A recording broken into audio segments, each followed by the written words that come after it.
Buenas noches, Hola, jóvenes. buenas noches. Buenas noches. ¿Se observa la ¿Jóvenes, no? Sí, presentación, doctora? sí, se observa. Ya hablando. Muy bien, jóvenes, buenas noches. Haremos entonces hoy día las dos últimas clases para que puedan estar, para que ya puedan estar libres en esta semana y dar el examen, ¿no? El día 16. Bien, Brandon, puedes empezar. Bueno, doctora, hoy día vamos a hablar un poco de cesárea, que tenemos como definición que es la operación e intervención quirúrgica que consiste en la extirpación del feto por la vía abdominal a través de una incisión en el útero, ¿no? Esto normalmente es en horizontal. Y las tasas de cesáreas son eficaces para salvar la vida de las madres y los neonatos, y especialmente se usan cuando realmente son necesarias, ¿no? Por motivos médicos. El nivel de la población de cesáreas presentes es mayor al 10%, no están asociadas a una reducción en las tasas de mortalidad materna y ni neonatal en un 30%. Las cesáreas pueden provocar complicaciones y discapacidades significativas y a veces permanentes e incluso la muerte en algunos casos, ¿no? Tenemos tipos de cesárea que la primera va a ser la cesárea electiva, que va a ser antes del inicio del parto en gestantes con patologías maternas o fetales que se contraindiquen y desaconseje un parto por vía vaginal. El otro tipo es la cesárea en curso de parto y recurso. Durante el curso del parto, por indicación materna, fetal o mixta, se incluyen también las desproporciones pélvico-fetales, fracaso de inducción, distosia o de dilatación o descenso y un parto estacionario.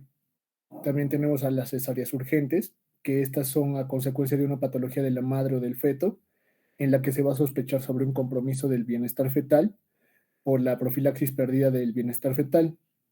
También tiene que ver el anteparto y el intraparto. El diagnóstico a tiempo de esta cesárea no debe superar los 30 minutos, ¿no?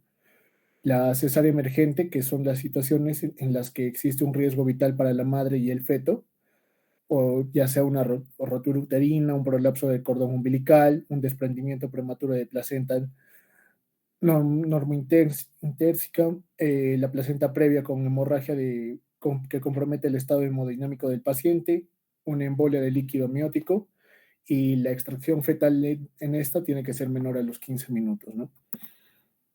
Las indicaciones para la cesárea. Como primera indicación para la cesárea electiva tenemos la presentación de nalgas, transversa u oblicua.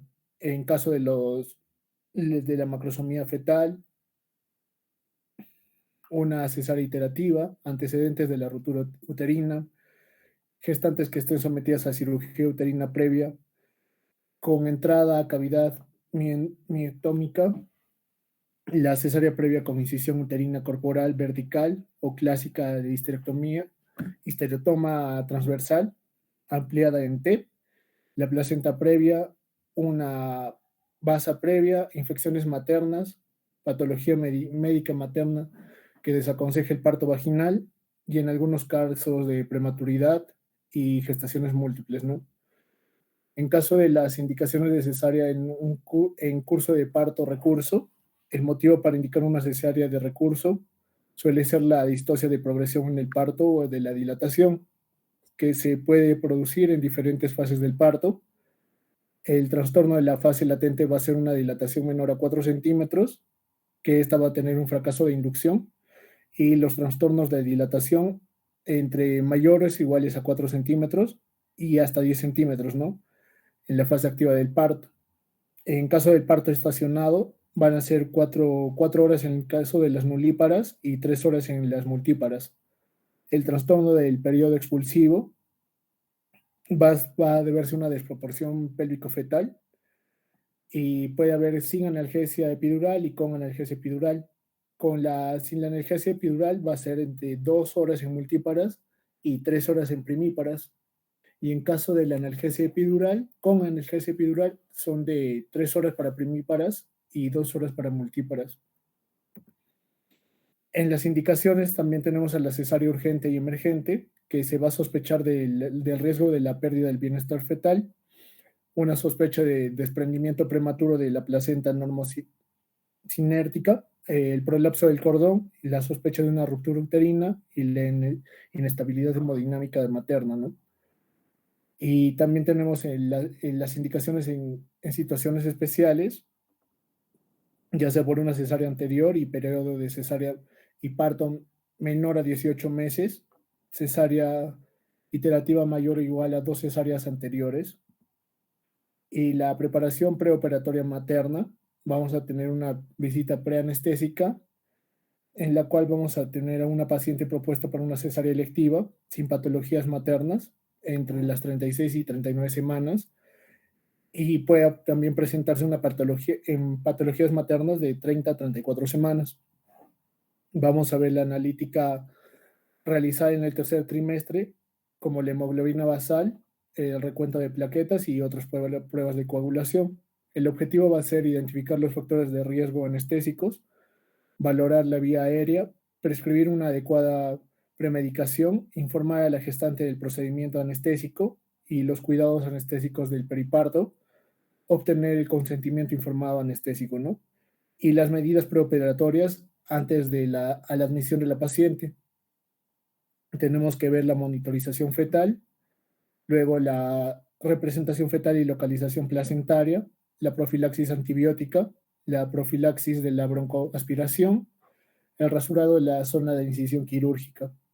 En caso de la profilaxis de la broncoaspiración, se va a utilizar una ranitidina de 50 miligramos por vía endovenosa 1 hora antes de la intervención y citrato sódico a 30 mililitros por vía oral antes de iniciar la intervención. La profilaxis antibiótica, vamos a utilizar la cefazolina 2 gramos vía endovenosa si es mayor a 80 kilogramos y cefazolina 1 gramo endovenosa si la paciente pesa menor a 80 kilogramos. 60 minutos antes de la cirugía, ¿no? Para la presentación fetal y localización placentaria es necesaria una ecografía, y la monitorización fetal, una auscultación fetal de 20 minutos previa a la entrada de quirófano de la paciente. Ella debe de estar en ayuno, debe de tener una vía endovenosa periférica y reservas de sangre por si acaso. La preparación quirúrgica materna, vamos a ver un sondaje vesical, una desinfección cutánea y un listado de verificación del quirófano, ¿no? En casos específicos, tenemos que evaluar el riesgo de la lesión vesical o hemorragia postparto. La desinfección cutánea se va a hacer con clorexidina, alcohol con tinta al 2% de una solución acuosa, evitando el exceso de la ampliación del producto, dejándolo secar al aire antes de la cobertura quirúrgica. Y el listado de verificación del quirófano, donde tenemos que tener todos los implementos, ¿no? Y en especial para la estabilización hemodinámica de la paciente. La profilaxis de hipotensión materna, la posición materna debe ser de cúbito supino con una inclinación lateral de 15 grados. El free loading puede optarse por una cocarga de coloides y vasopresores como la fenilleprina de entre el 0.24 y 0.71 microgramos por kilogramo por minuto en el momento de la punción neuroaxial, ¿no? Acá tenemos la fase 1, fase 2, fase 3 y fase 4 en caso de la identificación del paciente. En la fase 1 vamos a ver la acogida y preparación de la paciente. Son tablas para llenar que confirman la confirmación de la paciente y correcta colocación de la pulsera, confirmación del ayuno, la confirmación del consentimiento, comprobación de alergias, confirmación del procedimiento quirúrgico por las historias del paciente, la confirmación de la realización y valoración ginecológica, confirmación de la preparación prequirúrgica, higiene y medicación previa. Se van a ver algunas observaciones, las cuales deben de estar marcadas. En la fase 2, antes de la inducción de la anestesia, fase de REA, todo el equipo y el paciente, identificación y procedimiento, comprobación y presentación fetal, las alergias, las profilaxis antibióticas menores a 60 minutos, la vía aérea difícil en riesgo de la aspiración, riesgo de hemorragia, indicación de reserva de sangre, ¿no? Luego también tenemos que ver la fase de quirófano en la paciente para ver un respirador, la medicación, monitorización y otros. En la fase 3 tenemos la fase de la incisión cutánea, que tenemos la identificación de los profesionales, identificación al paciente, el procedimiento y los pasos clínicos. Los anestesiológicos son los pasos críticos. En caso de la enfermera que se tiene que presentar el material y el instrumental estándar y el especial que se va a ser utilizado. También la llevadora y el material y el personal requerido, ¿no? Para llevar al bebé. La identificación de la paciente y antes de que salga del quirófano, la fase 4 que se va a confirmar verbalmente el recuento de gasas, las pulseras identificativas del bebé y de la madre, el etiquetado de las muestras en voz alta, rellenar las órdenes médicas, el cirujano verbaliza los aspectos relevantes del seguimiento, la enfermera confirma el recuento del instrumental, el anestesiólogo realiza la base de REA y para firmarlo, ¿no? Para hacer un checklist, como se menciona. Ahora tenemos la apertura de la pared abdominal, la incisión de la piel. Vamos a ver que va a ser subcutáneo primero, luego la aponeurosis, los músculos del recto y la apertura del peritoneo, ¿no? Normalmente puede ser el corte horizontal. Vamos a ver también, hay cortes verticales dependiendo de la distribución. Hay otro tipo que es el fan steel y el común que es el Joel Cohen, ¿no? También tenemos la histerectomía, que es la incisión segmentaria transversal baja de elección, incisión corporal vertical o clásica. En esta también tenemos la incisión vertical baja y la vertical clásica. Luego de esto tenemos la extracción fetal, que va a ser la presentación fetal cefálica o la presentación fetal podálica.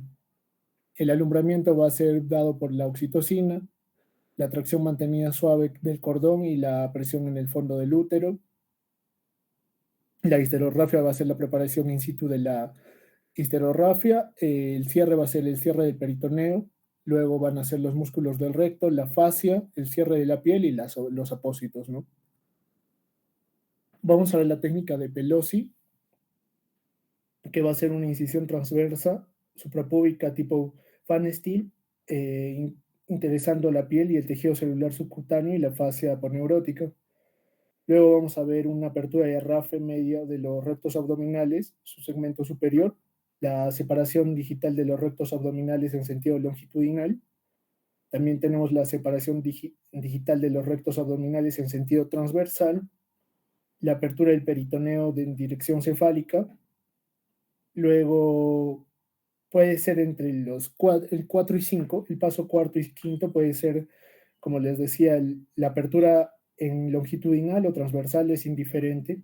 Luego tenemos que hacer la incisión transversal en peritoneo, configurando una T invertida, la colocación de una valva suprapúbica, luego la incisión transversal aproximadamente de 3 centímetros en el segmento de uterino, a 1 centímetro de repliegue vesical y posteriormente aplicar una divulsión digital, ¿no? La extracción del producto que se puede, que se puede observar de esta manera. Luego se va a ver se guarda la expulsión espontánea de la placenta, la histerorrafia en un plano con Kahoot número 1 y una sutura continua ininterrumpida, ¿no? Luego vamos a ver una sutura de aponeurosis con monofilamentos y puede ser continua simple y una sutura de la piel con forma continua del resto del nylon, ¿no? En caso vamos a ver la medicación posoperatoria, que va a ser una profilaxis tromboembólica y tratamiento con analgésicos posoperatorios. Vamos a ver que la cesárea urgente o en curso son mayores a 10 días del posparto.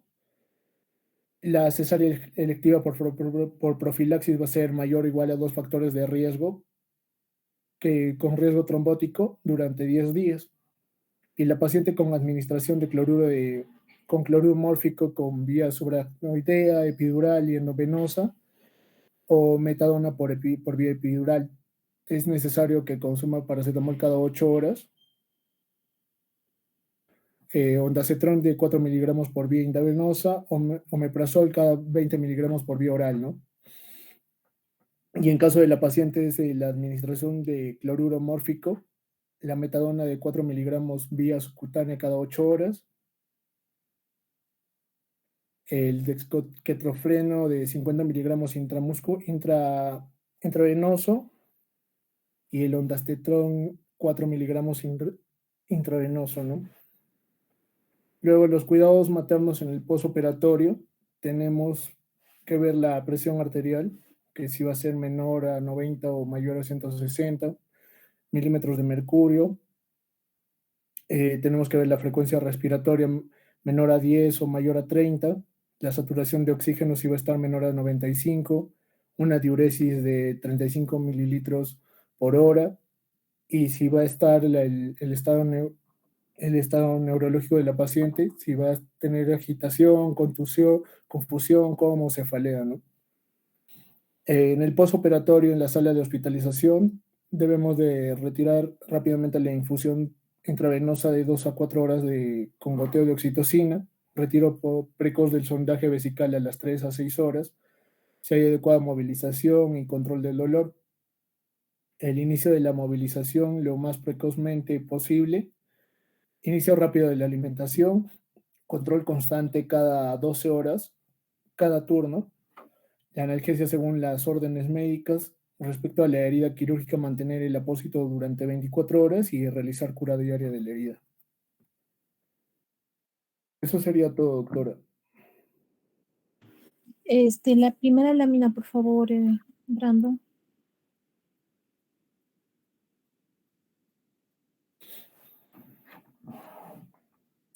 Muy bien. La OMS, ¿qué nos sugiere, Brandon? Porque la cantidad o la tasa de cesáreas se ha incrementado, ¿verdad? Acá has puesto hasta un 30. Incluso en América Latina está ¿cuánto? En nuestro país, ¿cuánto estará? ¿Aló, me escuchas, Brandon? Sí, doctora, en el Perú va a ser un 15%, doctora, la tasa de cesáreas. No, la tasa de cesárea es mucho más. Estamos liderando. En América Latina está por encima del 30, 37, 38%. Nosotros estamos llegando más o menos casi al 40% de cesáreas. Entonces es preocupante la alta tasa de cesáreas, porque con esto, como acá mismo dice, no está asociada a una reducción de tasa de mortalidad materna y neonatal. Nuestras tasas están por encima de los 30%, casi 40% en Perú. Y por eso es que en estas últimas décadas, pues la OMS ha estado muy preocupada por la alta incidencia de cesáreas, ¿no ves? Y que muchas veces son innecesarias, ¿no? Entonces se ha propuesto una tasa que lo ideal es que se llegue a una tasa de 10, máximo 15%. A esa tasa debemos de reducir las cesáreas, ¿no? Porque por todo se está haciendo las cesáreas, ¿no? Muchas veces sin indicación. Y la OMS incluso nos ha dado una relación, hay una lista de causas por las cuales sí estaría indicada la cesárea, ¿no? ¿Mm? Entonces, como cuando hicimos la clase de placenta previa, les decía, ¿no? El porcentaje de que, que esto se pueda convertir en un acretismo placentario, ¿cuánto era, Brando? ¿Con cuántas cesáreas podemos tocar? ¿Con una, con dos, con tres? ¿En cuánto de porcentaje tenemos riesgo de hacer un acretismo placentario? A ¿Con partir cuántas? de 2, doctora, mayor a 2. A ver, ¿alguien se acuerda? ¿O sabe? ¿Tiene el dato? Con una cesárea, ¿cuánto de porcentaje tendríamos, cuánto de posibilidad podemos tener para hacer acretismo placentario? Acuérdense que la placenta previa, su mayor riesgo ¿no? Es el acretismo placentario, donde la placenta penetra, ¿no? Atraviesa las capas del útero e incluso puede sobrepasar. Entonces vamos a tener 3 tipos de acretismo, ¿no? Doctora, en caso ¿Sí? de una cesárea va a ser el Ujú. 10% de presentar acretismo 3 a y, 10, y ya, 60% si va a ser mayor a 4 cesáreas. con 2. Con una cesárea tenemos 10%, 3 a 10, 3 es casi, ¿no? Con 2 cesáreas, 30%, con 3 cesáreas, 60% de posibilidad de acretismo placentario. Entonces, por eso, la cantidad de cesáreas, las veces de cesáreas que se vayan a hacer, ¿no? Nos va a llevar más bien a una tasa de mortalidad y con mortalidad materna en caso de acretismo placentario o mejor dicho, de histerectomía y en su mayor caso, en el mayor caso, pues de una mortalidad materna, ¿no? La siguiente lámina, por favor, Brando.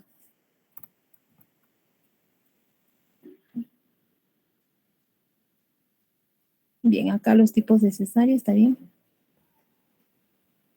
Cesáreas selectivas, urgentes. Les recuerdo que eso ya su compañero lo explica muy bien. La siguiente, por favor, Brando. Lo que son las indicaciones. ¿Cuándo dice cesárea iterativa? ¿Qué es cesárea iterativa, Brando?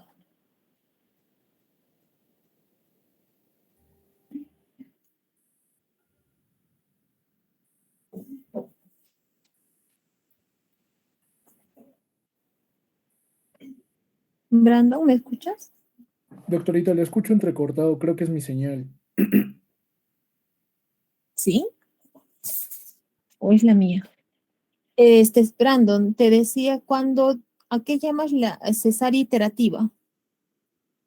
Doctora, una cesárea iterativa va a ser una que tiene que repetirse por la ¿Cuántas persistencia, veces? por persistencia de cesáreas anteriores o indicaciones anteriores, ¿no? Mm, A ver, una paciente con una cesárea, ¿estaría dentro de esta indicación de cesárea electiva? No, doctora, ¿Con cuántas cesáreas esté indicada la cesárea electiva? con 2, doctora. Ya, ahí va, por eso, que es cesárea iterativa. Que van a haber varias, ¿ah? Esto acá no existe. Hay una cesárea primaria. Cuando decimos cesárea primaria, cesárea iterativa, cesárea reiterativa. Doctora, una iterativa va a ser cuando tiene antecedentes de 2 o más cesáreas, ¿verdad? Y cesárea primaria y la reiterativa.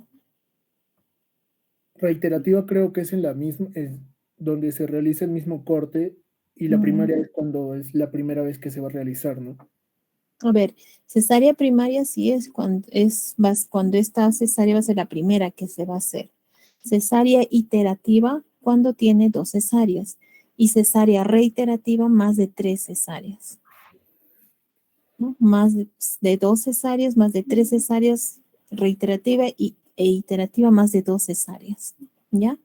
Entonces, la cesárea iterativa ya sería, pues, que ya ha tenido 2 cesáreas, por lo tanto, sería indicación de cesárea electiva.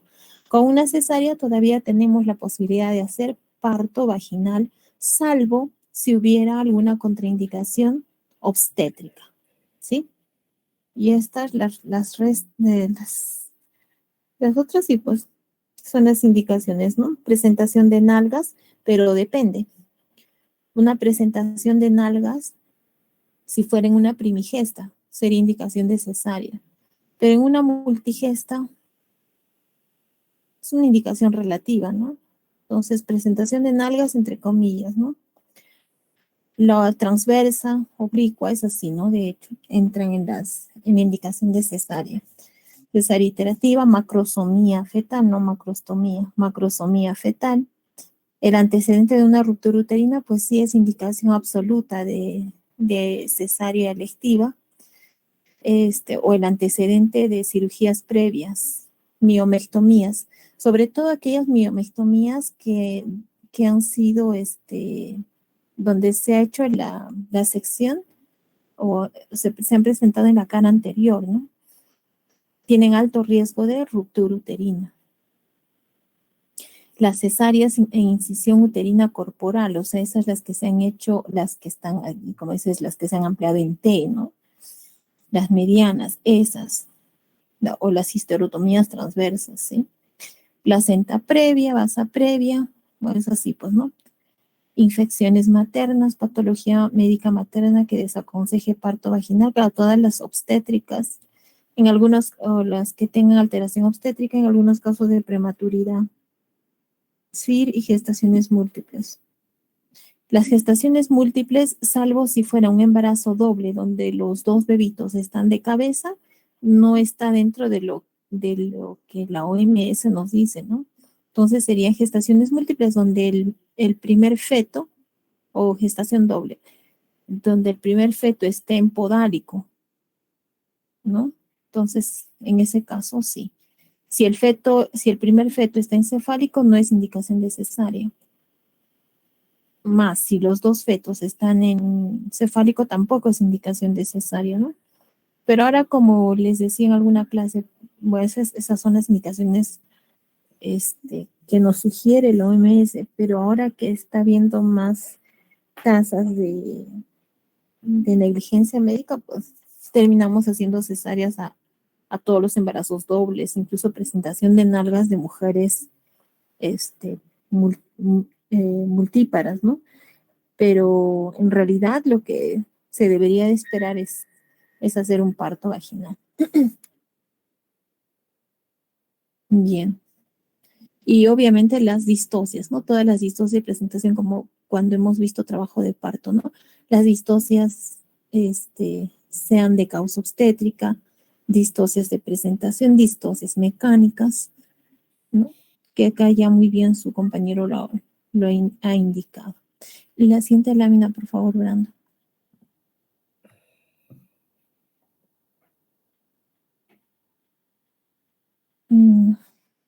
¿Ya? Entonces, cesárea iterativa, más de 2 cesáreas, cesárea reiterativa es más de 3 cesáreas, ¿ya? Cesárea urgente, emergente, situaciones especiales. Cesárea anterior. Por eso es que cuando les decía, dentro de nuestro diagnóstico, tenemos que poner la cesárea anterior y cuántas veces, ¿no? Porque si ha sido una vez, puede haber indicación de parto vaginal, pero más de 2 cesáreas, ¿no? Ahí sí o sí se tiene que ser cesárea la siguiente, ¿no? Y obviamente lo importante de acá es también firmar un consentimiento informado cuando tenemos más de 2 cesáreas e incluso hacer un consentimiento informado eh, con la posibilidad de que se termine en una histerectomía, ¿no? Sobre todo aquellas pacientes que tienen placentas previas, por la posibilidad de que no se haya diagnosticado en forma prenatal, pero se debería de hacer el diagnóstico de acretismo placentario, ¿no? El acretismo placentario pues es la causa más frecuente de histerectomías. Y bueno, como cuando se hizo en la clase, las cesáreas en un acretismo placentario tiene que ser un tratamiento multidisciplinario, ¿no? No solamente tiene que entrar el ginecólogo, sino sobre todo, bueno, para eso el anestesiólogo, como dice, como puso acá su compañero, las indicaciones, ¿no? Porque después estas pacientes pueden hacer hipotensión arterial y alteraciones hemodinámicas. Mm, Y en caso de eh, de otras especialidades, urología, ¿no? Tiene que entrar también porque hay un alto riesgo de que pueda haber también un problema a nivel de de las, este, de los uréteres.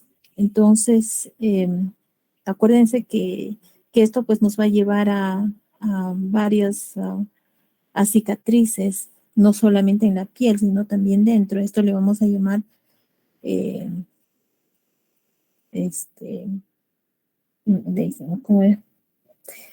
bueno, vamos a tener múltiples senequias, no es, a ver si alguien me ayuda, ¿cómo se me fue el nombre? Bueno, son cicatrices que vamos a tener de parte de los órganos que están adyacentes al útero, ¿no? Que se van a adherir al útero. Y por lo tanto, esto nos va a llevar pues a un mayor riesgo de complicaciones. Y obviamente la anatomía pues se altera. Por lo tanto, es necesario que en estos casos de cesáreas que se van a programar en acretismos placentarios, tiene que estar presente el urólogo, ¿no? O por lo menos que le puedan hacer un diagnóstico previo de que los uréteres eh, no estén cerca a la incisión donde vamos a entrar, ¿no? Para poder evitar lesiones posteriores. Y en caso de que haya, pues igual el urólogo tiene que entrar, ¿no? Entonces, es importante hacer sobre todo en estas cesáreas, en estas que acá pone su compañía cesáreas, en situaciones especiales, se tiene que entrar uno ya pensando en el mayor problema que se vaya a tener, ¿no? El otro problema también de pacientes con más de 2 cesáreas, o sea, cesáreas iterativas. El otro gran problema son las atonías uterinas, ¿no? Es un útero que ya tiene cicatrices y por lo tanto no va a tener, sobre todo las que son estas cesáreas iterativas, pues no va a tener una buena contracción uterina por el procedimiento. Por lo tanto, tenemos que entrar también preparados, ¿no? Entonces, en estos casos tenemos que entrar por lo menos con una buena cantidad de oxitocina, de oxitóxicos, ¿no? La ergometrina, el misoprostol, para evitar la atonía uterina. E incluso, bueno, no está descrito en la literatura, pero, por ejemplo, es algo que aprendí de algunos ginecólogos que tienen ya mucha experiencia, les administran misoprostol. Después que el anestesiólogo ha colocado la anestesia raquídea, antes de que le laven o le hagan la asepsia, la antisepsia, la gestante, se le coloca 2 tabletas de misoprostol, ¿no? Transrectal. Y como ya vamos a entrar a la cesárea, ¿no? Para que este útero se pueda contraer, cosa que se inicia la cesárea y tenemos menos posibilidad de atonía uterina, ¿no? Entonces, claro que esto, como les repito, no está descrito en la literatura, no hay ningún protocolo que nos diga esto, pero es algo que he estado practicando en este último año, pues si no, bueno, al menos en las cesáreas que he tenido, no he tenido problemas de atonía uterina como suele suceder en otros casos, ¿no? Entonces, la idea es entrar preparados eh, en estos casos, ¿no? La siguiente, por favor. Brandon. Entonces, acá por eso es importante, acá como pone su compañero, ¿no? Una visita preanestésica. Las medidas preoperatorias. O sea, lo que tenemos que hacer es prepararnos en esto, ¿no? O sea, aquí también ver la posibilidad de que estas pacientes van a hacer atonía uterina y por lo tanto, entrar a la cesárea y no estar a última hora, ¿no? Buscando ergometrina, metergin, oxitocina, el misoprostol y hacer la profilaxis antibiótica, ¿no? Y como acá pone su compañero, pues sí, nosotros hacemos con cefazolina. Utilizamos cefazolina y como la mayoría son más de 80 kilos, usamos cefazolina 2 gramos, ¿no? 2 gramos bien endovenosa, ¿no?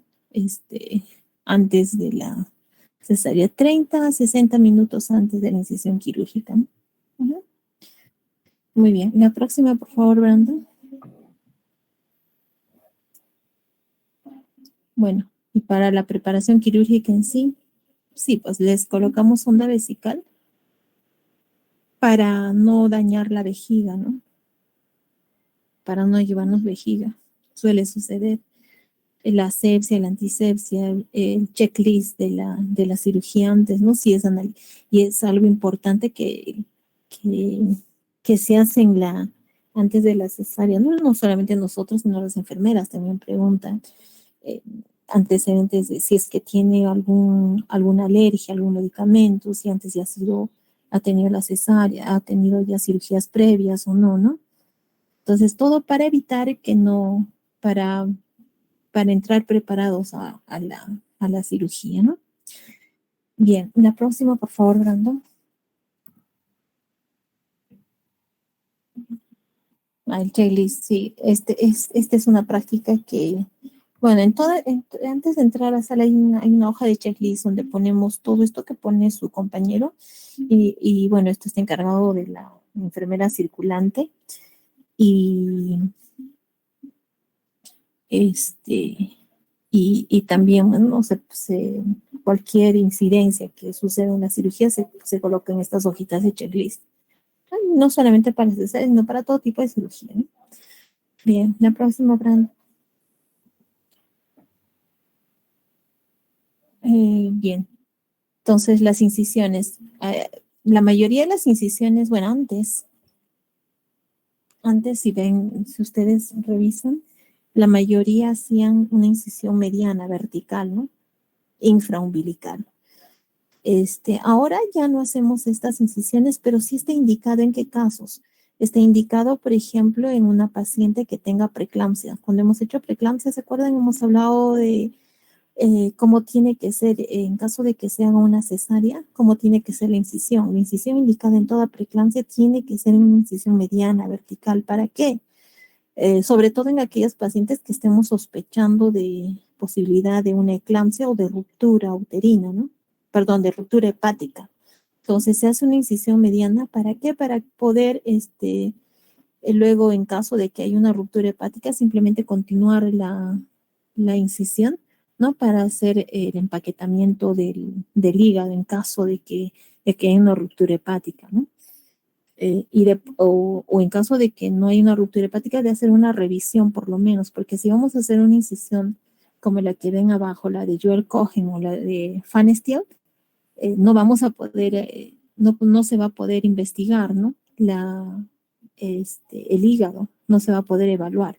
Entonces, ya es una práctica que pacientes que entren con preeclampsia, sobre todo las preeclampsias severas, donde estemos sospechando que puedan hacer ruptura uterina, entonces entrar en esta incisión. Para la mayoría hacemos incisión de Van Steele porque es una incisión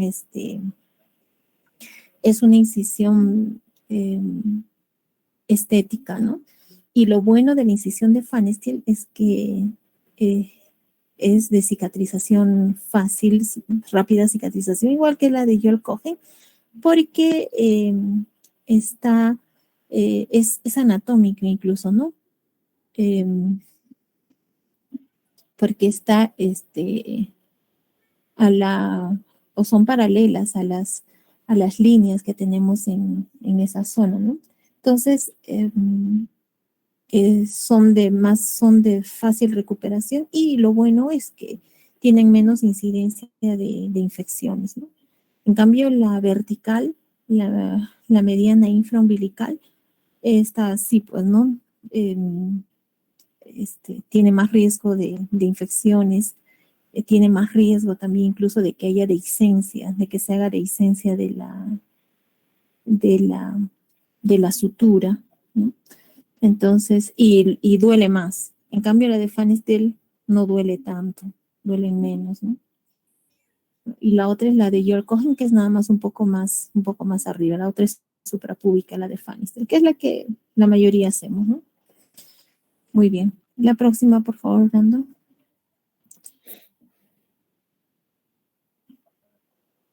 Y luego, pues, ¿no? Los pasos que dijo su compañero, ¿no? Entramos primero hacemos una incisión de piel, sea cualquiera de esas tres que hemos mencionado, la mediana infraumbilical, la de York Cohen o la de Van Steele. La segunda, luego se entra por planos, ¿no? Hasta llegar al útero. Llegamos al útero y se hace una incisión la histerotomía, ¿no? Que generalmente es en el segmento, la incisión segmentaria transversal baja, esa es la de lesión, porque esta también tiene menos riesgo de ruptura uterina. En cambio, la incisión corporal, la incisión vertical o la clásica, como dice acá, esa sí, pues tiene mayor incidencia de ruptura uterina, ¿no? De ruptura uterina en un siguiente embarazo. Entonces, la que más practicamos es la que se hace en el segmento. Y también es lo bueno de la incisión segmentaria transversal, es que es menos sangrante. En cambio, la corporal sangra bastante, ¿no? Y mismo, y como es corporal, pues el músculo es mucho más grueso y con mayor posibilidad también de que no se haga una buena sutura. En cambio, la incisión segmentaria, el segmento, acuérdense, en el trabajo de parto se forma el segmento, ese segmento se va adelgazando, ¿no? Se va adelgazando para que pueda ser fácil, para cuando se hagan las contracciones, acuérdense que van desde el fondo uterino hacia abajo, hacia el cuello, ¿no? Y ahí es en ese proceso es que se forma ese segmento, ¿no? Ese segmento se forma en el trabajo de parto. Ahí es donde se hace esa incisión segmentaria. Y luego la extracción fetal, ¿no? Si es una presentación cefálica, se empuja por el fondo uterino y se extrae el feto. En caso de podálico, se hace pues con todas las maniobras que hemos visto en el parto podálico, ¿no? Las mismas maniobras que se hacen en un parto vaginal, se hace también en la cesárea, ¿no? Los mismos pasos. Finalmente, el alumbramiento, para eso también se pide, ¿no? Que se administra una vez que se extrae el feto y se hace eh, se pinza el cordón, entonces se administra oxitocina para que sea más fácil poder extraer la placenta, ¿no? Se hace una tracción manual de preferencia para que sea pues lo más fisiológico posible, porque en otros casos lo que hacen es sacar en una sola, ¿no? No esperan el tiempo que normalmente sucede en un trabajo de parto vaginal, ¿no? Entonces acá también debería de hacerse. ¿Por qué? Porque lo bueno es una buena práctica hacerla, esperar que se empiece a desprender poco a poco haciendo una pequeña tracción, ¿no? De la placenta, como si fuera un parto normal, ¿no? Porque esto también hace de que el útero empiece a contraerse y evitamos de esta manera las atonías uterinas. ¿No? Es una buena práctica también hacerlo.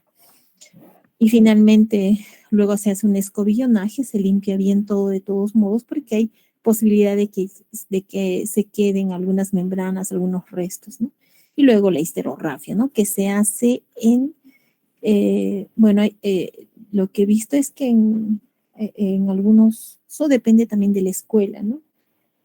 Por ejemplo, en la escuela que yo he recibido acá en el hospital de salud, nosotros hacemos en 2 planos, o si es preferible en 3 planos, ¿no? Hacemos la sutura, la histerografia del útero, pero en otros casos se hacen en un solo, en un solo plano.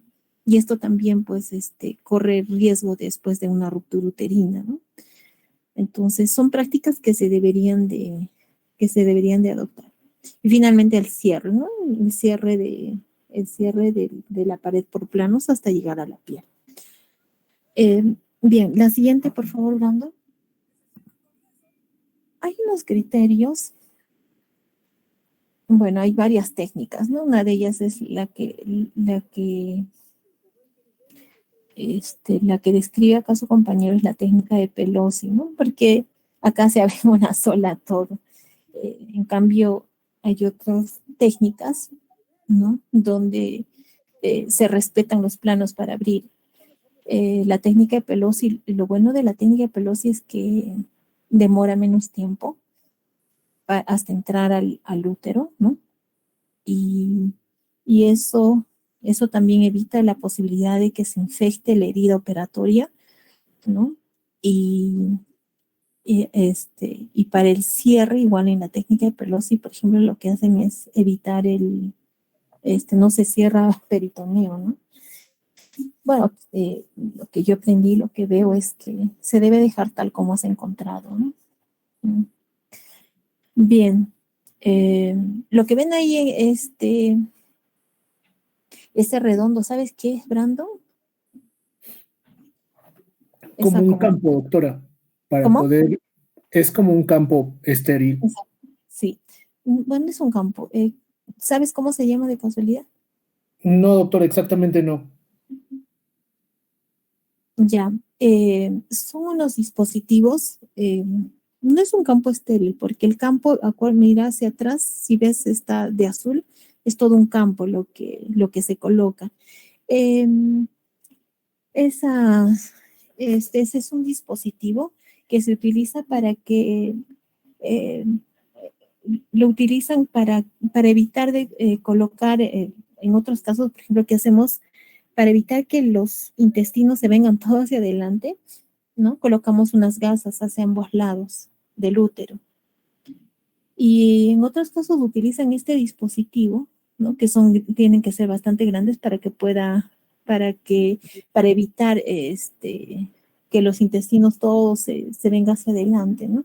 Entonces te ayuda más fácil para la cirugía. Eh, Ayudan bastante, ¿no? Para hacer el procedimiento. Y ahí en la última imagen que están viendo vean en la tercera, ¿no? La tercera, miren, es un dispositivo que tiene dos aros hacia arriba y hacia abajo. Entonces, el aro azul es el que se coloca dentro del útero, o mejor dicho, dentro de la cavidad abdominal, ¿no? Y que solo se vea de tal modo que solo se ve el útero, ¿no? Y luego se va enrollando con el aro amarillo que ven, se va enrollando y con esto crea una tensión, ¿no? Y esto hace de que los intestinos todo quede hacia atrás. Entonces ya no hay nada que te esté impidiendo que se esté saliendo hacia afuera, ¿no? Porque si salen todo el intestino, sobre todo cuando la mujer empieza a toser o tiene náuseas, todo se viene pues adelante, entonces difícil después es para poder para poder cerrar los planos, ¿no? Entonces, ayuda, ¿no? Ayuda. Bien, te iba a preguntar, ¿revisaste hay unos criterios, se llaman los criterios de Robson, para que son indicaciones son como 10 indicaciones que propone la OMS, los criterios de Robson se llaman, eh, que nos ayudan eh, para un parto vaginal después de una cesárea. No, doctora, no lo revisé. Sería bueno que lo veas. A ver si pones, no sé, son como unos 10 criterios, son los criterios de Robson. Eso es como les decía, ¿no? Después, ¿cuáles serían las indicaciones? ¿En qué casos podemos tener una paciente después de una cesárea eh, para un parto vaginal? Como les decía, si nosotros, la idea que ha puesto, eh, ahí está, los criterios de Robson, ahí está, son 10. Ujú. Se clasifica en 10 grupos, o sea, en este, en qué pacientes nosotros estaríamos indicando o un parto vaginal o una cesárea. Entonces son 10 grupos.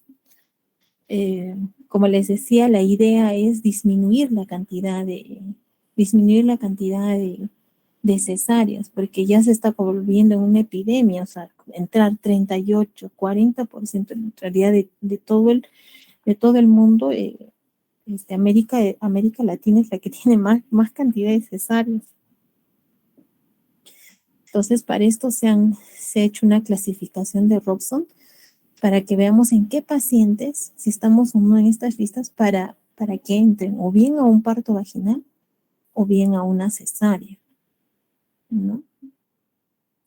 Por ejemplo, vean el número de todas las mujeres con feto único en presentación cefálica, menos de 37 semanas, incluyendo aquellas con cesárea previa, pero con una sola cesárea, ¿no? Menos de 36 semanas, se les considera prematuros. Pero justo, y de las 37 semanas para adelante tienen que entrar a parto vaginal. Pero para eso también tenemos que hacer un ponderado fetal. ¿No? O aquellas, miren, nulíparas con un feto único en presentación podálico. Siempre, o sea, nulíparas tienen que entrar sí o sí a cesárea, ¿no? Multíparas con al menos una cesárea previa, pero con un feto único en presentación cefálica de 37 semanas o más de embarazo. Y si ustedes lo van a ir revisando, ¿no? Nos van a decir incluso con cuántos hijos. Entonces, sería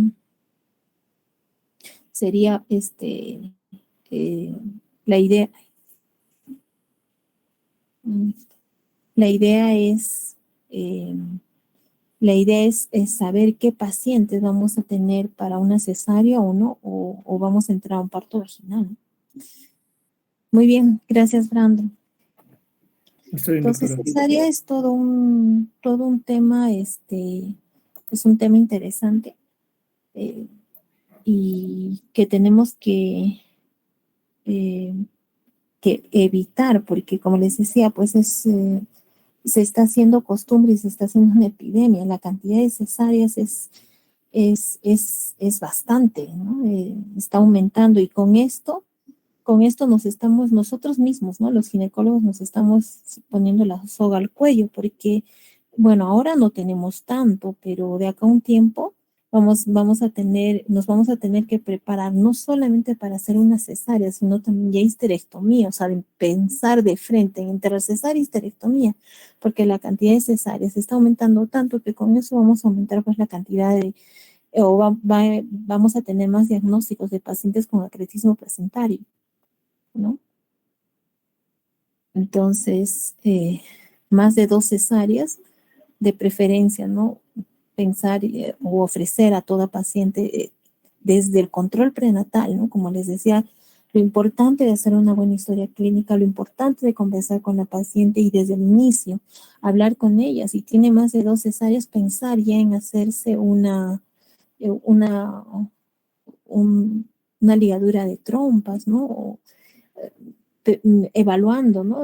Hay que conversar con la paciente, porque después cuando entran o estamos en este problema de terminar en una histerectomía, las pacientes se sorprenden y después dicen, pero ¿por qué no me han dicho? Es que para eso es importante, ¿no? La historia en cada control prenatal, sobre todo la primera vez que vienen nuestras pacientes. Entonces ya estar viendo qué factores de riesgo tiene e ir consultando desde el inicio para que no sea una sorpresa y en el momento que vienen ya al hospital no tienen ni idea, piensan que es una cesárea más, total no va a haber ningún problema, pero después cuando estamos en el problema ahí vienen, ¿no?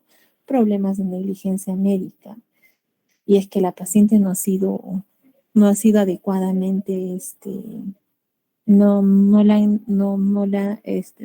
se le ha hecho una buena educación sanitaria, no se le ha hecho un buen seguimiento. Entonces, acá lo importante es desde el control prenatal, o sea, no solo en el hospital, sino en los centros de periferia, en los centros de salud, es la importancia de ustedes, ¿no? Que van a estar en estos centros y cuando cuando van a estar en sus serums, lo que más se ve, pues, es obstetricia, es pacientes obstétricas. En todo centro de salud, es la mayor cantidad de pacientes que ustedes van a ver. Entonces, desde acá, ¿no? Les insto, jóvenes, que cuando estén ustedes en periferia haciendo su serum, vean todo esto, ¿no? Y conversen con los pacientes desde el primer control prenatal. Identificar los factores de riesgo y por lo menos saber llenar bien esa ficha, ese CLAP que hemos visto tantas veces que hemos visto en las primeras clases, ¿no? Entonces, acá es importante, es muy, muy importante el control prenatal, un adecuado control prenatal desde la primera visita de nuestras pacientes. Muy bien, si hubiera alguna pregunta. Bien, entonces mientras, Joaquín, por favor, si puedes estar presentando, haciendo tu presentación. Joaquín. Sí, doctor, yo lo estoy poniendo en la pantalla. Bien, gracias. Muy bien, entonces la cesárea, acuérdense, es una nueva epidemia. Y las histerectomías, ¿no? Las histerectomías. Muy bien, abdomen agudo, es un tema también interesante. Bien, Joaquín, puedes empezar. Yep. Gracias, doctora. Buenas noches, doctora. Buenas noches, compañeros. En esta oportunidad les voy a presentar el tema de abdomen agudo quirúrgico en el embarazo, especialmente la apendicitis aguda y la colecistitis aguda. Bien, empecemos definiendo. El abdomen agudo va a ser un dolor abdominal súbito y de evolución rápida que requiere tratamiento quirúrgico urgente, en el caso del abdomen agudo quirúrgico, pudiendo ser mortal en el caso de no recibir un manejo oportuno, que incluye, por supuesto, un diagnóstico adecuado. Empezando por la apendicitis aguda, vamos a ver que, como ya sabemos, la apendicitis aguda va a ser una inflamación patológica del apéndice ocasionada usualmente por obstrucción, y esta va a ser la causa más frecuente de abdomen agudo de causa no obstétrica en el embarazo, siendo así que ocurre en hasta 1 de cada 1.500 embarazos, y es más frecuente en el segundo trimestre de gestación, siendo a la vez más grave en el tercer trimestre porque hay más tasa de perforación apendicular en el tercer trimestre.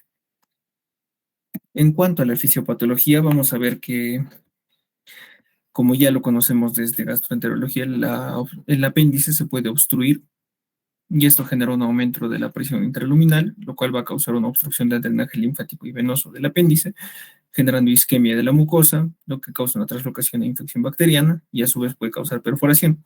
Sin embargo, algo que hay que tener en cuenta en la fisiopatología de la apendicitis durante el embarazo es que debido al crecimiento del útero a partir de la semana 12, este va a empezar a desplazar el apéndice y junto con el resto de órganos abdominales hacia arriba y hacia la parte externa, que en este caso sería hacia la derecha.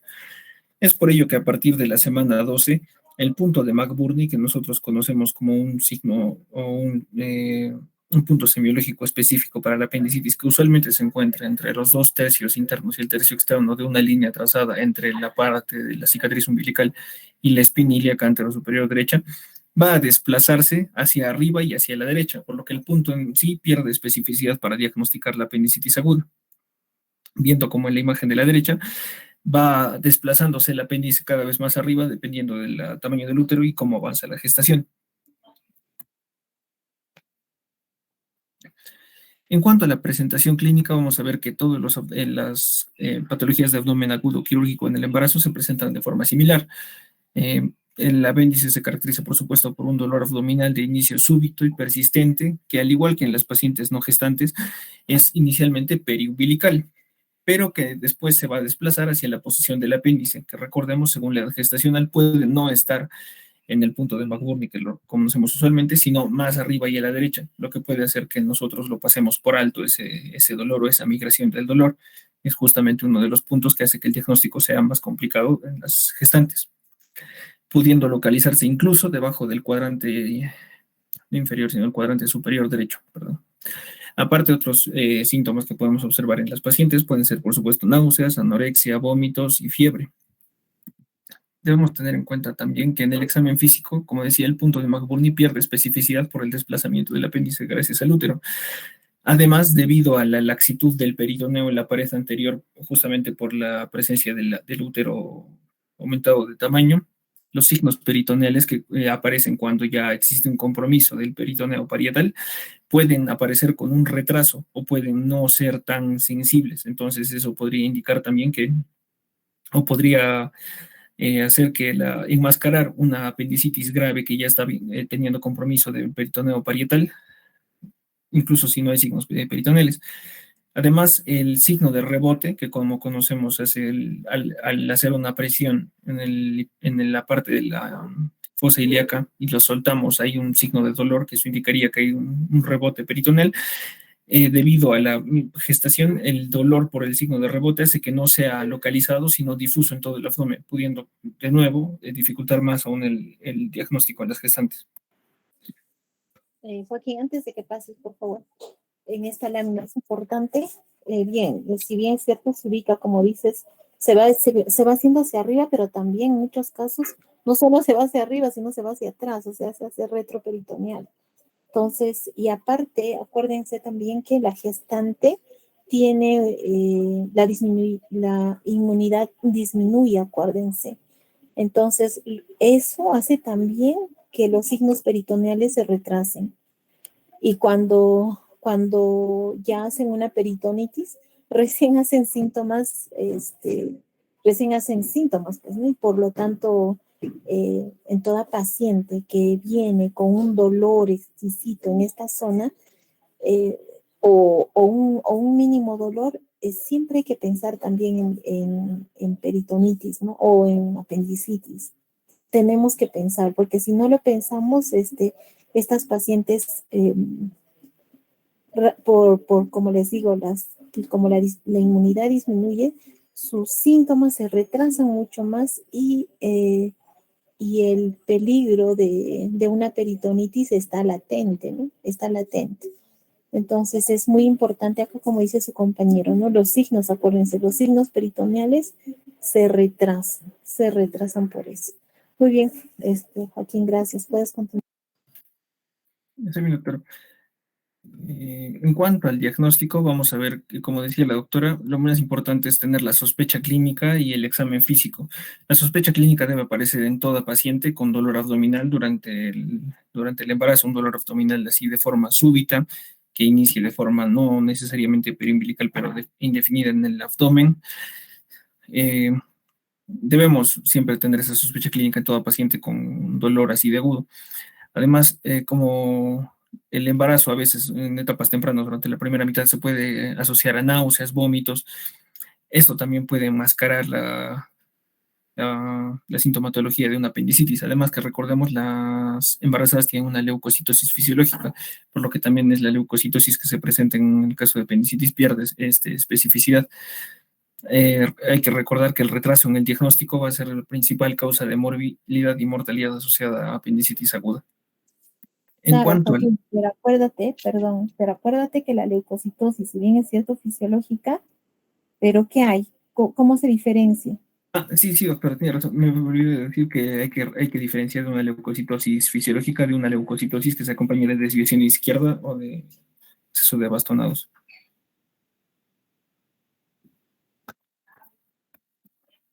En el caso de Así la es. apendicitis aguda se va a acompañar de una desviación izquierda.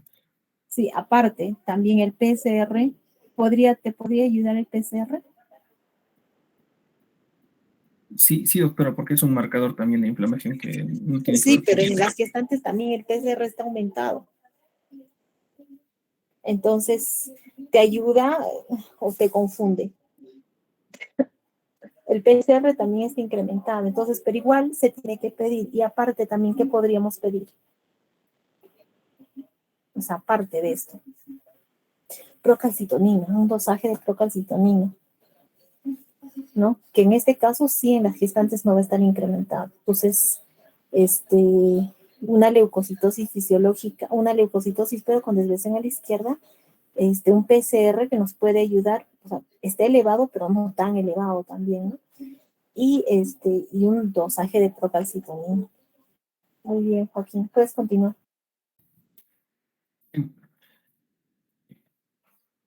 En cuanto a los diagnósticos diferenciales, hay que tener en cuenta que, como vemos en la diapositiva, son bastantes los diagnósticos diferenciales de apendicitis aguda, que básicamente son los diagnósticos diferenciales de abdomen agudo quirúrgico, que pueden ser de origen ginecológico, de origen obstétrico, de origen gastrointestinal, pudiendo ser desde rupturas de quiste ovárico, torsiones anexiales, endometriosis, cáncer de ovario, coriomionitis, endometritis, inicio del trabajo de parto.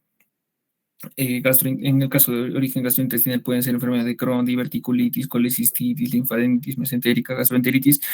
Sin embargo, a pesar de toda esta lista, lo que debemos recordar siempre es la semiología, de que algunas de estas enfermedades se presentan con un tipo de dolor abdominal más específico, más localizado o de características diferentes, que es lo que nos va a permitir finalmente diferenciar unas de otras, al menos clínicamente. Sin embargo, hay que tener en cuenta que toda esta lista de patologías pueden ser un origen de un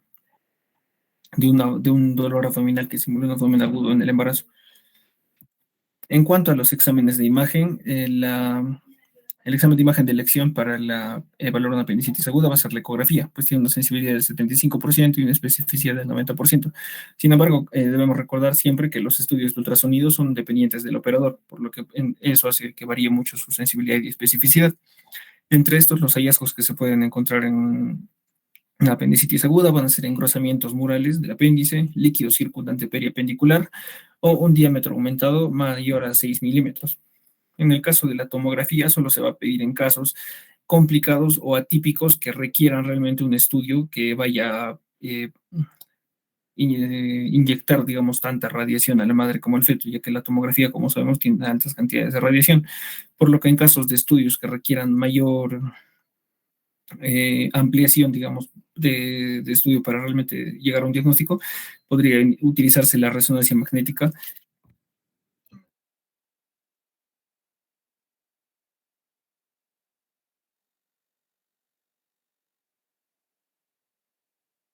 Disculpe, doctora. Y como decía, la resonancia magnética sería en ese otro examen de elección, en el caso que se quisiera ampliar mucho más el estudio de esto, pero solamente, como decía, en casos muy especiales. Básicamente va a consistir en hidratación de la paciente, corrección hidroelectrolítica en caso de ser necesario, y una apendicectomía quirúrgica, ya que el manejo quirúrgico va a ser el recomendado en todas las pacientes. La operación es más segura si sucede la apendicitis durante el segundo trimestre del embarazo, y el procedimiento de elección va a ser la laparoscopía, o una apendicectomía laparoscópica. Debemos recordar, igual que como vemos en la imagen de aquí abajo, debe haber, y como sabemos, la laparoscopía se hace colocando los trócares, y estos deben adaptarse a la altura uterina y la edad gestacional de la paciente, pudiendo variar la posición en la que se colocan, sobre todo teniendo mucho cuidado de no dañar, por supuesto, el útero, ya que solamente debe ser realizada por cirujanos que conozcan el procedimiento. Además, se debe dar antibiótico-terapia perioperatoria con clindamicina, que esa es la recomendación. Y, por supuesto, se contraindica que el manejo sea solo con antibióticos, ya que se han realizado estudios comparativos en los que no hay ninguna ventaja que en realizar un manejo conservador solo con antibióticos. En cuanto a las complicaciones que puede traer una apendicitis aguda en la gestación, va a ser el parto prematuro, aborto, muerte fetal, infección de sitio operatorio o sepsis de foco nominal. Y la mortalidad va a variar dependiendo de si la apendicitis llega a una ruptura del apéndice o no. En el caso de una apendicitis con un apéndice no roto, va a haber una tasa del 3 al 5% de pérdida fetal, que aumenta hasta el 20 o 25% en el caso de que se rompe el apéndice, y incluso el apéndice roto se asocia a un 4% de mortalidad materna. Y eso sería respecto a la apendicitis aguda. Pasando a la siguiente, que sería... Antes de que pases, por favor, te iba a preguntar, la laparoscopía, hasta en tercer trimestre también podemos usar ¿se puede ingresar con laparoscopía o el anterior? Sí, doctora. No. El tratamiento quirúrgico es cierto, es la laparoscopía. Pero no en todos los trimestres, Joaquín. Acuérdate que el útero ya está ocupando gran parte del abdomen. Y la laparoscopía, bueno, eso va a depender también bastante de la experiencia del cirujano, pero en general lo hacen máximo hasta a segundo trimestre. ¿Y hasta qué época? Hasta las 24 semanas. Y es que lo que pasa es que cuando se coloca el trócar, acuérdate que el trócar, el primero que se coloque es el trócar umbilical, que es el rojo. Entonces, ese trócar al colocarlo, y si estamos en el tercer trimestre, ya pues está más arriba el abdomen, o perdón, el útero, y también vamos a tener que, ya no se va a utilizar pues en el ombligo. Se va a tener que colocar más arriba, como está en tu figura. Y si es así, vamos a estar por encima del fondo uterino, y como se coloca eso a ciegas, corres un alto riesgo de hacer una perforación uterina. Entonces, y esto te comento porque ya hemos tenido un caso en el hospital de una paciente centrado a las 20, y eso se entró a las 24 semanas. Y era un cirujano experimentado, ¿ah? Y cuando entraron, pusieron la cámara, porque primero se pone, ¿no? El primer, eh, el primer acceso laparoscópico, y ahí que es para la cámara. Pone la cámara y se encuentran con qué, con el útero, y se veía el feto. Entonces, se corre mucho riesgo, mucho riesgo. Entonces, por eso la cirugía indicada es la laparoscopía, pero hasta el segundo trimestre, ¿no? Y 23 semanas, 24 semanas máximo. Después de ahí ya el riesgo de una ruptura uterina es bastante. Ahora, la idea sería entrar por vía también, el riesgo de hacer una cirugía abierta es que también se va a tener mayor riesgo de un parto prematuro, de perder incluso la gestación, ¿no? Por eso es que en el primer y segundo trimestre la laparoscopía es menos dañina, ¿no? Pero igual, ¿no? Igual se tienen las complicaciones. Claro que van a ser mucho más que una cirugía abierta, pero ni modo, se tiene que entrar, pues no sé, si en el tercer trimestre, ya pues incluso con la idea de pronto de terminar la gestación, ¿no? Dependiendo también de la edad gestacional, porque esto pues va a llevar a partos prematuros, amenaza de parto prematuro, ¿no? Sobre todo parto prematuro y pérdida del embarazo en caso de primer y segundo trimestre, ¿no? Abortos. La siguiente lámina que pusiste, eso es interesante, complicaciones. Esto, ¿no? Parto prematuro, es más el de mayor riesgo. Abortos en el primer trimestre, segundo trimestre, muerte fetal, las infecciones, sepsis, ¿no? Pero felizmente, eh, no, la incidencia no es tan alta. ¿Pusiste incidencia? ¿Cuánto es la incidencia de apendicitis en gestantes? Uno en cada 1.500 embarazos más o menos, pero varía también dependiendo De la pero más o zona. menos es así. Sí, felizmente no es muy frecuente, pero se puede presentar, ¿no? Entonces vean las complicaciones las más importantes, ¿no? Sobre todo partos prematuros. Ah, y les contaba pues de esa paciente que terminó con una ruptura uterina, o sea, se introdujo dentro del útero, se terminó la gestación como a las 32 semanas. Sí, pues se entró a las 24, 25 semanas, recuerdo. Y de pronto se veía la manito del bebé. Pero lo bueno es que no se rompió bolsas, ¿no? No se rompió bolsas, solamente se entró al útero. Y felizmente como no se rompió bolsa, la bolsa estaba íntegra. Entonces solamente se esperó, ya no se podía hacer nada. Se dejó ahí, y como la bolsa este, se ha adherido hacia la pared uterina, pues felizmente ahí quedó, ¿no? Se controló el sangrado, se puso ácido tranexámico y con eso, pero lamentablemente terminó las 31, 32 semanas, porque por la tensión se terminó rompiendo bolsas, ¿no? Fue un RPM y salía por arriba y por abajo, pero bueno. Entonces, se tuvo que terminar, pero para entonces, pues ya, por lo menos ya se había dado la maduración pulmonar. Entonces, ese es el riesgo de hacer una laparoscopía, si es que se hace una en el tercer trimestre. Sí, entonces no está tan indicada en el tercer trimestre, ¿no? Bien, Joaquín, puedes continuar. Está bien, doctora. Continuando con lo que es la colecistitis aguda, como ya sabemos, la colecistitis aguda va a ser una inflamación de la vesícula biliar, igual debido a un origen obstructivo, y en este caso va a ser la segunda causa más frecuente de abdomen agudo quirúrgico de causa no obstétrica después de la apendicitis aguda, ocurriendo aproximadamente en 1 de cada 1.600 embarazos.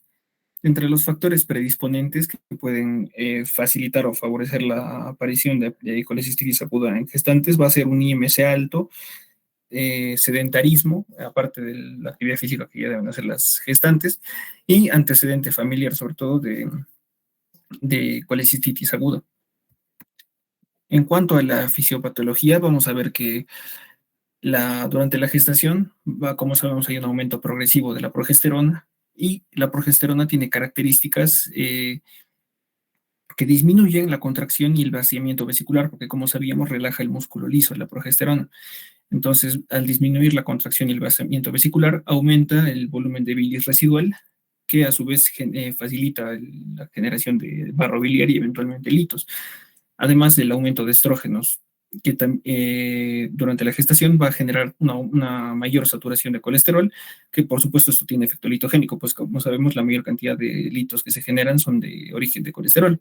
Además, el crecimiento del útero va a generar una presión sobre la vesícula que también va a impedir un drenaje vesicular completo. Todos estos factores van a facilitar la creación de barro y eventualmente litos que pueden desplazarse del fondo de la vesícula hacia su luz o hacia la vía biliar, pudiendo obstruirla a cualquier nivel. Lo que, igual que en la apendicitis, va a causar eventualmente una inflamación, una necrosis de la mucosa, infección bacteriana, y como la doctora ya dijo, debido a la inmunidad disminuida de las gestantes, los signos de dolor peritoneal pueden aparecer retardadamente en la colecistitis. En cuanto a la presentación clínica, vamos a ver que igual que la apendicitis se presenta con un dolor abdominal, pero en este caso sí se localiza en el hipocondrio derecho, debido a que la localización de la vesícula no se desplaza debido al útero. Y además que el dolor suele ser más de características postprandiales, es decir, después de los alimentos. También, como vemos, se acompaña igual de náuseas, anorexia, vómitos y fiebre. Y en el caso de la colecistitis aguda sí podemos encontrar el signo de Murphy, que como sabemos es un dolor y una apnea, un corte de la respiración al momento de comprimir el hipocondrio derecho. En cuanto a los diagnósticos diferenciales de la colecistitis aguda, podemos incluir la apendicitis aguda, por supuesto, la hepatitis, pancreatitis, neumonía del lado derecho, un absceso intraabdominal o esteatosis del embarazo, esteatosis aguda del embarazo. En cuanto a los exámenes de laboratorio, vamos a ver. Joaquín, perdón, anterior.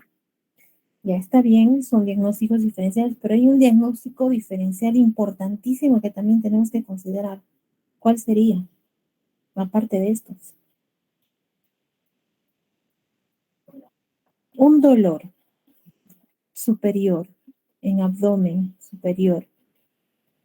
¿Qué es lo primero que tengo que sospechar? A ver, ¿alguien? Un dolor exquisito. En abdomen superior. Podría ser preeclampsia con... Claro, muy bien. Te voy a aumentar un punto. Cuando lo estaba pensando no lo dije, pero está bien al final. Bien, Benjamín. Exacto. Lo primero que tenemos que pensar, todo dolor en la parte superior, preeclampsia. O sea, ¿y qué significaría eso, Benjamín? Ese dolor, ¿qué significaría en una preeclampsia? Está haciendo una hemorragia hepática, doctora. Así es, una ruptura hepática. Exacto, muy bien. Es un hematoma subcapsular, una ruptura hepática. Entonces, todo dolor, lo primero que tengo que pensar es preeclampsia, una ruptura hepática. ¿Ya? Después el resto. Pero todo dolor, primero tengo que descartar eso. Lo primero porque en cuestión de minutos, en cuestión de segundos, acuérdense que esa paciente se puede descompensar. Finalmente, descarto eso y puedo empezar a descartar el resto. Total, el resto me puedo aguantar, me puedo esperar, ¿no? pero una preeclampsia, una ruptura hepática no, ¿no? Muy bien, Benjamín. Joaquín, puedes continuar. Sí, pero en cuanto a los exámenes de laboratorio, podemos encontrar que hay una leucocitosis más asociada a una desviación izquierda en el hemograma. También puede haber un aumento de enzimas hepáticas y un aumento de la bilirrubina directa. En cuanto a los exámenes de imagen, de igual forma que con la apendicitis, se prefiere hacer una ecografía, que va a ser el examen de elección por la alta sensibilidad que tiene, pudiendo detectar cálculos de hasta 2 milímetros de diámetro. En cuanto al manejo, vamos a ver que hay manejo antibiótico y manejo quirúrgico. Ambos deben combinarse, ¿no? Igual que en la apendicitis no se puede dar solo manejo antibiótico. En el caso del manejo antibiótico debe iniciarse lo antes posible de forma empírica y podemos tener los siguientes esquemas que vemos en el cuadrito, pero también los he puesto acá a la izquierda. Pueden ser ampicilina sulbactam de 3 gramos intravenosos cada 6 horas, puede ser piperacilina tazobactam a 3.375 gramos intravenoso cada 6 horas o ceftriaxona 1 gramo cada 24 horas más metronidazol 500 gramos, 500 miligramos, perdón, intravenoso cada 8 horas. Eso es el manejo antibiótico que se inicia de forma empírica. Y el manejo quirúrgico va a ser el manejo definitivo, que es el de elección y está recomendado por las guías, sin importar el semestre.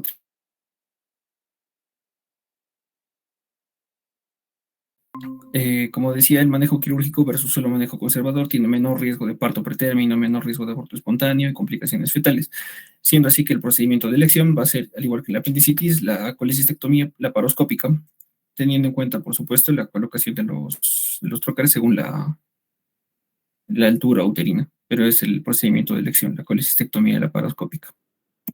Ya, pero acá, Joaquín, acá dices la cirugía es el manejo definitivo, claro.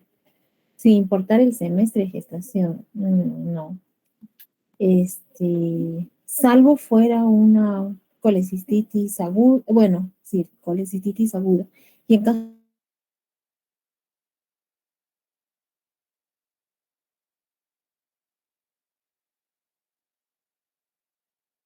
fuera una colecistitis crónica, también igual cirugía.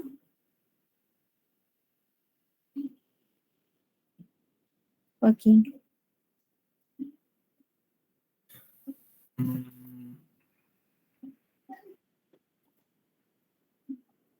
No estoy seguro, doctor.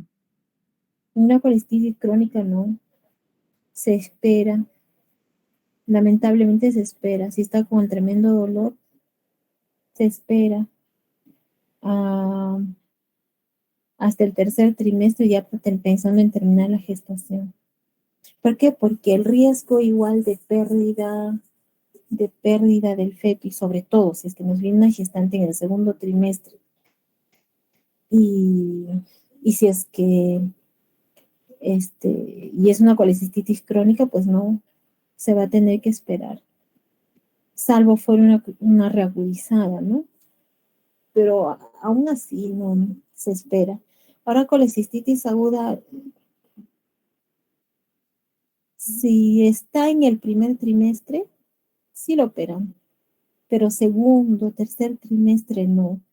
¿No? ¿Por qué? Porque el riesgo, segundo trimestre no, porque el riesgo de igual, aún así sea por la laparoscopía, es lo mismo que cuando hemos hablado de apendicitis. No hay apendicitis ni modo, se tiene que operar, ¿no? Porque ahí hay que ver, hay que ver a la madre, ¿no? Se hace una peritonitis y se nos muere, ¿no? Y ya no va a interesar el feto. Pero una colecistitis, sí, ¿no? Podemos esperar. Claro que va a estar con intenso dolor, se le va a tener que dar analgésicos, esperar, nada más. Pero no, pues sí, el riesgo de pérdida del feto es bastante. Por eso es que no se espera el tercer trimestre.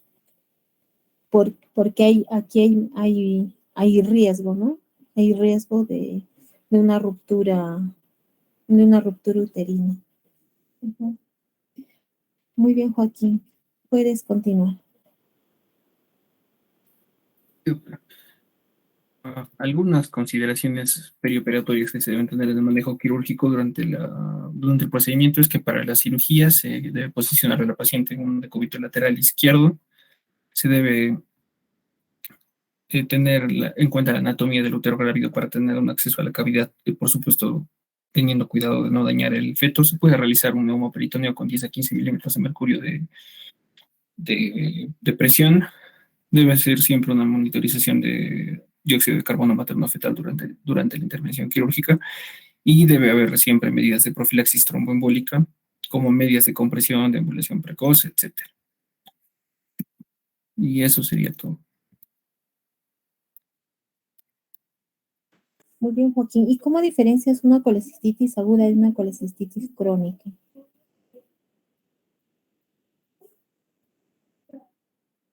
Ahí. Y pon en tu clínica la lámina de la clínica. ¿No?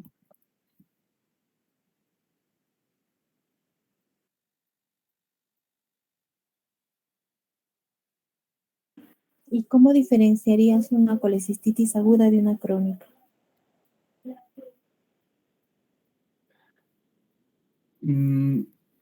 Supongo, doctora, que es respecto a la aparición del dolor.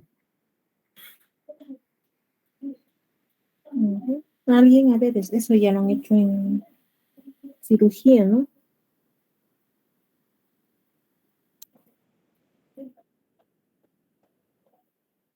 ¿Con qué nos ayudamos? A ver, alguien. Con la ecografía, doctor. Ya, una Perfecto. ecografía. ¿Qué más? O sea, En, ¿y en cómo la, en la crónica diferenciarías? va a haber un hallazgo ecográfico, si no me recuerdo, que es la vesícula porcelana, que se le llama, doctor. Ujú. Así es. ¿Qué más?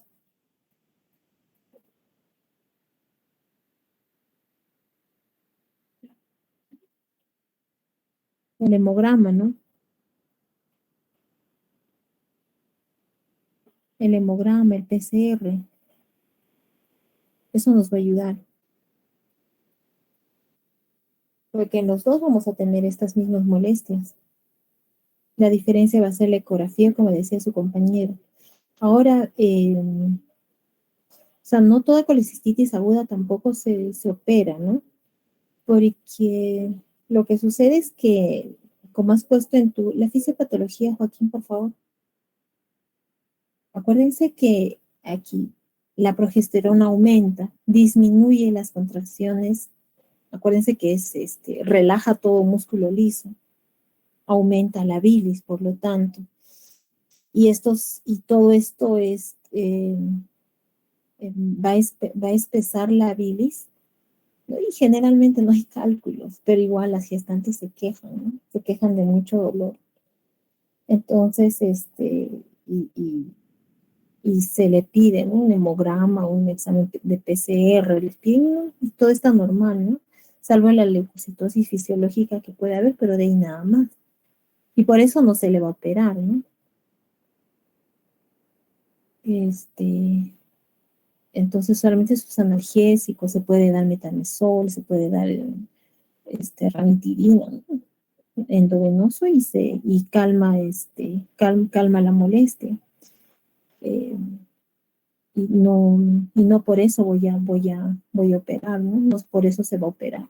Entonces vean lo importante de entender una buena fisiopatología y poder calmar a la paciente, hacer una buena ecografía y descartar que no sea una colecistitis aguda de una crónica. Entonces, el mensaje una vez más de acá, ¿qué es? Toda paciente tiene que hacerse, o sea, por lo menos la idea aunque en el país no sucede, pero que la gestación sea programada. Entonces, en una paciente que quiere programar una gestación, tiene que mínimamente hacerse ver, pues,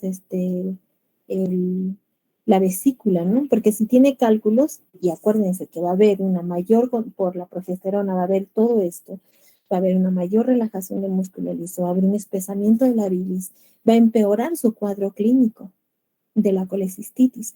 Por lo tanto, es necesario, es obligatorio a toda paciente, también igual, cuando veamos en sus primeros controles prenatales, ver su vesícula, ¿no? Y si encontramos algo, entonces, en el primer trimestre se le puede programar una cirugía laparoscópica. ¿no? Y el riesgo de pérdida de hacer un aborto es mucho menos. O sea, si es en el primer trimestre, recién se está formando. En cambio, si a medida de que vamos avanzando en la gestación, el riesgo de pérdida es mucho mayor, con amenaza de parto prematuro, abortos, ¿no? O sea, si esto, digamos, se opera antes de las 12 semanas, el riesgo es mucho menos. Y ahora incluso los anestésicos también que se utilizan no están contraindicados en la gestación. Entonces se puede utilizar, lo importante, por eso una vez más jóvenes, lo importante de hacer un buen diagnóstico, un buen control prenatal antes de que avance la gestación, ¿no? Porque a medida de que avance la gestación va a ser mucho más difícil. E imagínense, esa gestante va a estar todos los meses,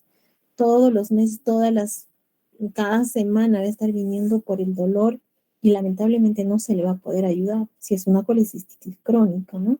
No se le va a poder ayudar. Sobre todo si está en el segundo o tercer trimestre. Acuérdense una vez más, el útero está más grande, entonces para el propio cirujano es más difícil poder, o mejor dicho, hay un mayor riesgo de hacer una ruptura uterina, una perforación no ruptura, una perforación uterina. Y con esto, pues un parto prematuro, ¿no? Entonces, la idea es hacer un buen control prenatal, ¿sí? Y como dijo acá su compañero, pues también en la laparoscopía, lo bueno es que es segura. El CO2, lo bueno es que no penetra, no logra atravesar la placenta, porque también la presión en la que se da es baja, ¿no? No es mucho. La idea es tampoco aumentar tanto la presión, porque va a haber una mayor distensión abdominal y con eso podemos llegar a producir también contracciones uterinas y también igual es una amenaza de parto prematuro, ¿no? Entonces, por eso la cantidad que se indica en la presión abdominal de CO2 es menos, ¿no? Si se puede hacer a 10 en buena hora, son las consideraciones que se hacen. Entonces, si se diagnostica en el primer trimestre, antes de las 12 semanas, entonces es preferible operarla antes de que avance más la gestación, ¿no? Por ese riesgo. Muy bien. Gracias, Joaquín. Muy bien, jóvenes. ¿Alguna pregunta?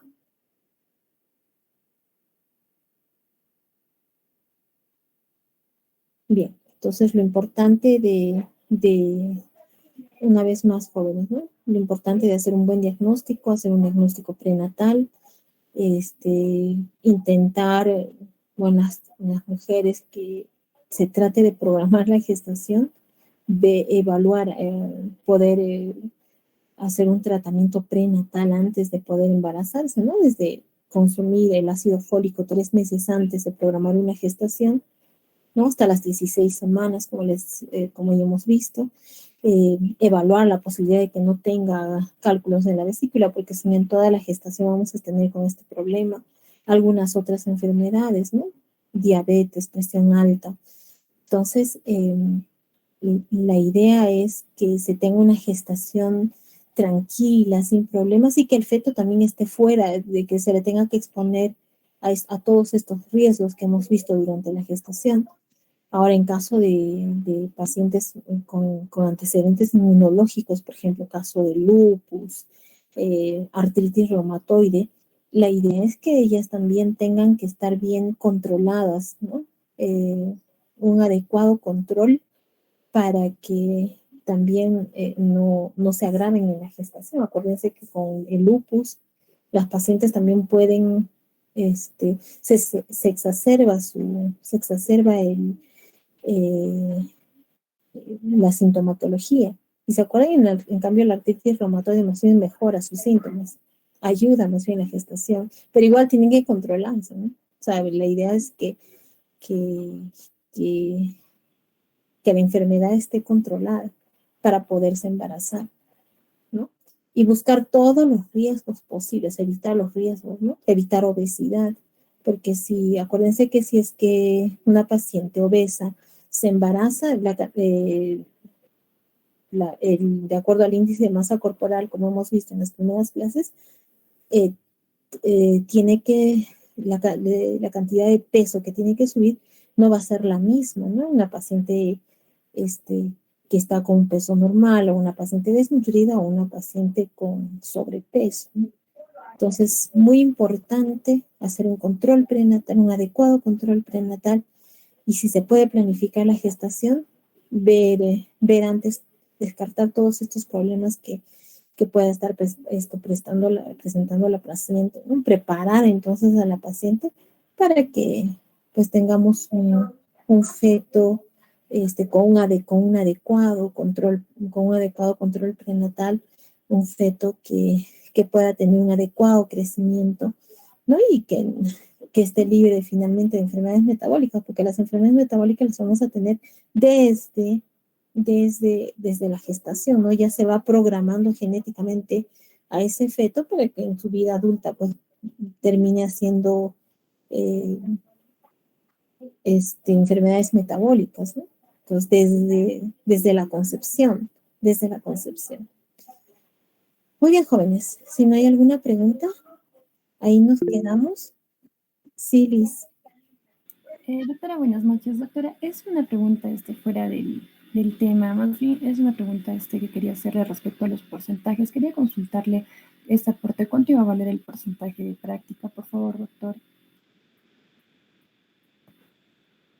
Ya.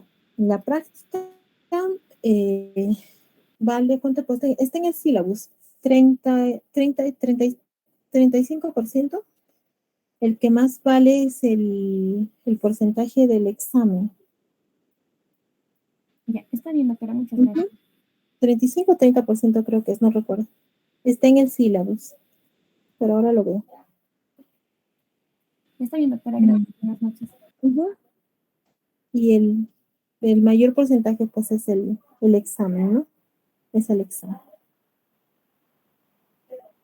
Bien. Si no hay alguna otra pregunta, jóvenes. Bien, ahí nos quedamos. Entonces, Doris